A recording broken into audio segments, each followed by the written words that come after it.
Welcome back to the Lost Journeys.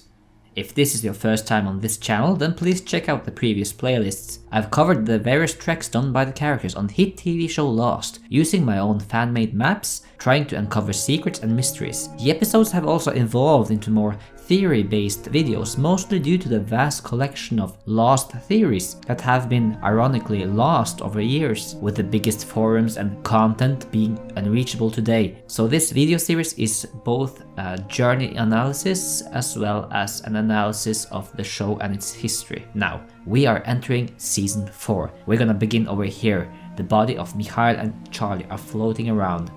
Desmond swims back to the outrigger and he will start his journey back to the beach camp to warn the survivors about the freighter. He will turn down south and head in the normal direction, passing the southern tip of the island and the crater area. Back at the radio tower, Locke has gone away. In an off-screen scene, Kate has begun trekking, trying to track him. But since Locke is an experienced hunter, he is good at hiking through the jungle without getting followed. He is heading this way, towards the beach camp. Kate returns to Jack. They all start packing, but at some point Naomi wakes up and starts to walk away. She walks in one direction, doubles back, and then heads into another direction. Back at the beach camp, the group are now starting to bury the others, pretty much at their beach camp, meaning that in addition to the midsection survivors and Taylors, we have 10 others buried at our camp. Ryan, Tom, Matthew, Luke, Diane, Ivan, and Jason, along with 3 more. I like the theory that the twins from the season 1 finale also joined.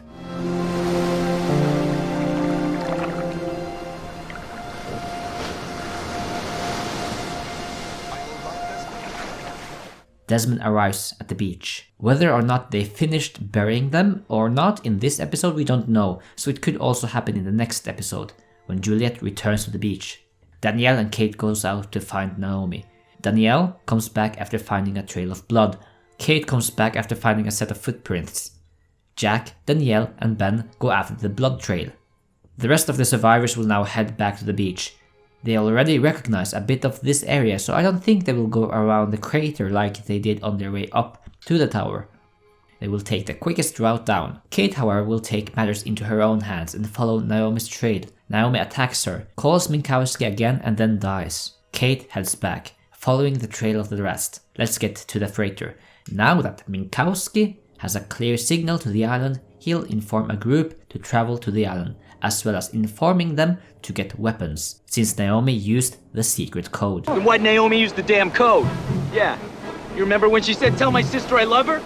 Well, she doesn't have a sister. That's what we're supposed to say if we get captured, have a gun to our heads. This group will consist of Frank Lapidus, Daniel Faraday, Miles Strom, and Charles Staples Lewis. They will board the helicopter and now head towards the island. Hurley, Jin, Bernard, Juliet, Said, Desmond, and Sawyer will head up towards the mountains. Sawyer and Hurley already knows where they went to get to the radio tower. They will not go through the crater area, but this way. Hurley gets separated and winds up in this area, the CV3, Cerberus Vent number 3, where he will stumble upon the cabin. Fun fact, this is the 3rd season premiere that has had scenes inside this area, this haunted place connected to the monster. In the pilot, I mentioned that the monster came out of a vent in here to attack the pilot at the cockpit. In season 2, Shannon followed Vincent and saw Dripping Walt in this spooky area. Now Hurley sees the cabin and is surrounded by whisperers. The cabin moves. I like the idea that it was here at first in the first episodes of season 1 and that the man in black possibly placed the body of Christian Shepherd here, but the cabin was moved up north to this location, which is the location Ben knows of. This is likely the place where Richard met with Jacob, something that the Lost Encyclopedia also confirms as a place where Jacob dwelled after the purge and protected it from the man in black.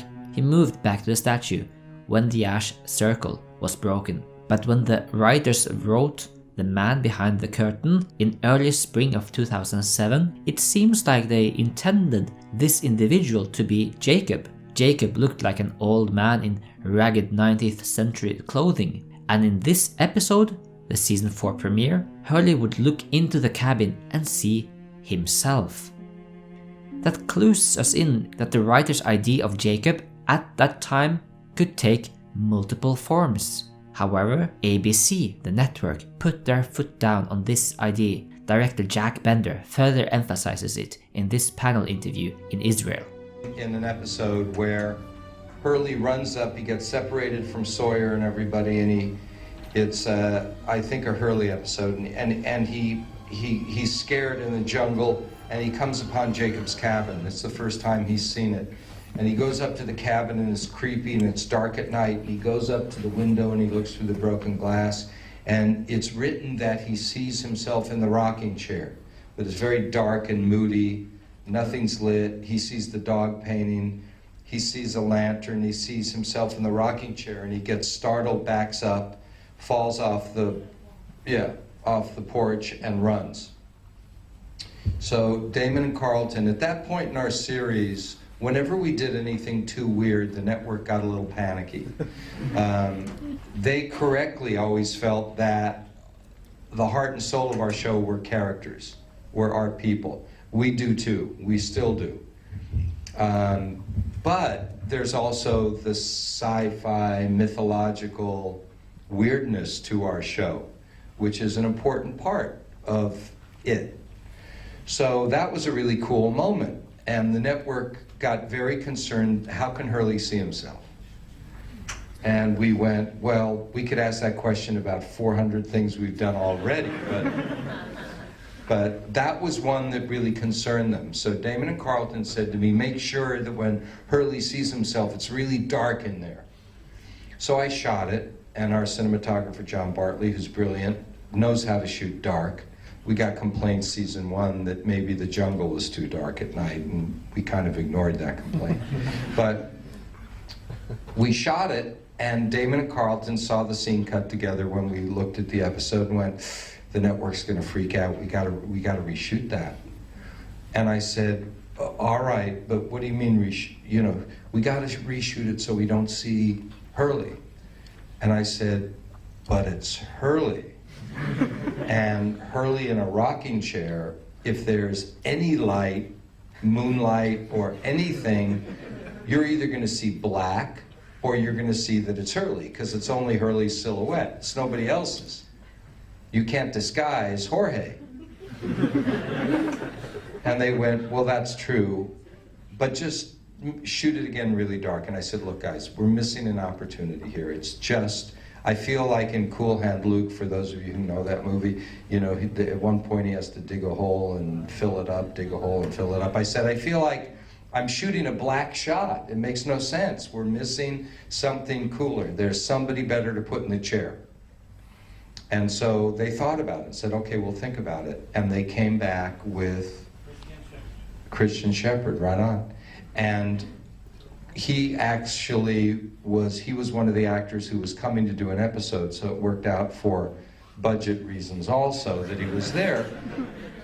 And then what happened, by putting Christian Shepherd in that chair, in subsequent episodes, he ends up in there with Claire, and Christian Shepherd obviously plays a big part in the mythology of our show, and will continue to. But that turn really was something that came out of, oh my God, what are we going to do? We can't shoot a black shot. And then a better idea came. So that's one of the really exciting things I think about the process of filmmaking, is just that, mistakes turn into great things. The story was changed. What the showrunners said in the audio commentary, which was recorded long before they started writing season 4, doesn't align anymore. It doesn't matter. This was no longer Jacob. But luckily, the scene in The Man Behind the Curtain doesn't contradict anything we learn in this episode or later episodes. In fact, it fits very well with what we know about the Man in Black anyway. He tricks Hurley in this episode. In the chair, we have Christian Shepherd. I can see two possibilities here.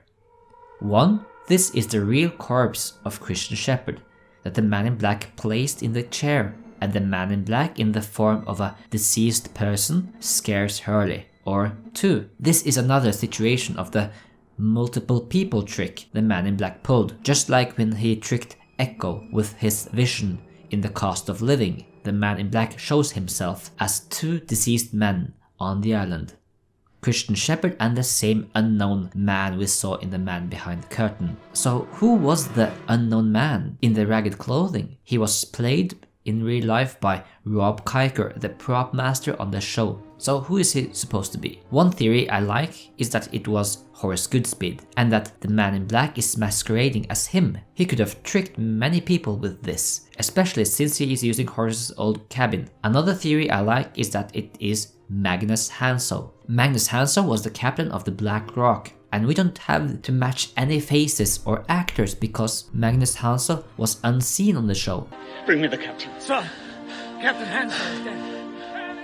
Good God, we're in the middle of a bloody jungle. We just know he died on impact. The monster roamed around and scanned all the people. Magnus Hanso was the great-grandfather of Alvar Hanso, who funded the Dharma Initiative, and the Man in Black has chosen to act as people that have some importance. Christian Shepherd being the father of Jack and Claire, Yemi being the brother of Echo, Locke being a key figure, a friend of the final candidates. Magnus Hanso dying on the island was so known that he even got mentioned on the Blaster map over 100 years after he died. So even though the Horace theory is really good, I personally lean towards Rob Kiker in the role of Magnus Hanso, the sea captain of the Black Rock. The Man in Black, using the image of Christian and Magnus, scare Hurley and then moves the cabin to a different part in the same area.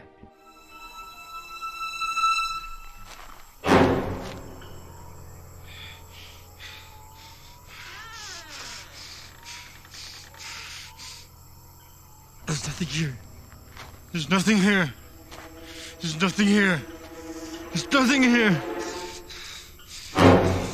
But since Locke is on his way, he promptly disappears before Locke is able to come to the cabin. The Man in Black would switch gears, change clothes, and start using the image of Christian Shepherd from now on instead. He might have hid the body someplace, maybe in the tunnels, but I also like the idea that he burned it in the fireplace in the cabin.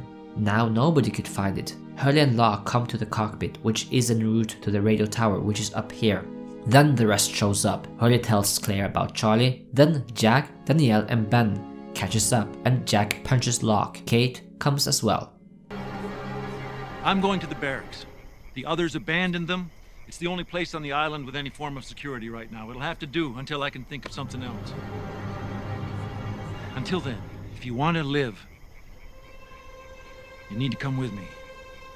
The group splits up. The following people join Locke: Hurley, Claire, Aaron, Sawyer, Danielle, Ben, Alex, Carl, Vincent, and these 4 extras. The rest go with Jack. Hence why I'll be splitting this icon, Survivors, into 2. I also have my fan theory that fixes the issue of the survivors that are missing from the trek, and that is that we have Sullivan, Frogurt, and a dozen other survivors that are hiding in the caves. In the season 3 finale, we were missing a lot of people in the trek to the radio tower, so this idea solves that blooper. Jack's group go back to the beach, and maybe those random red shirts in the caves follow through, but Jack and Kate stay behind at the cockpit for a little while. The chopper flies above them, and the first of the Freighter 4 arrive on the island, Daniel Faraday.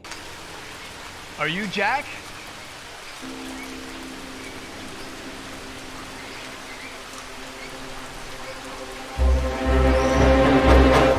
See you guys in the next episode, which will be a huge one, Confirmed Dead.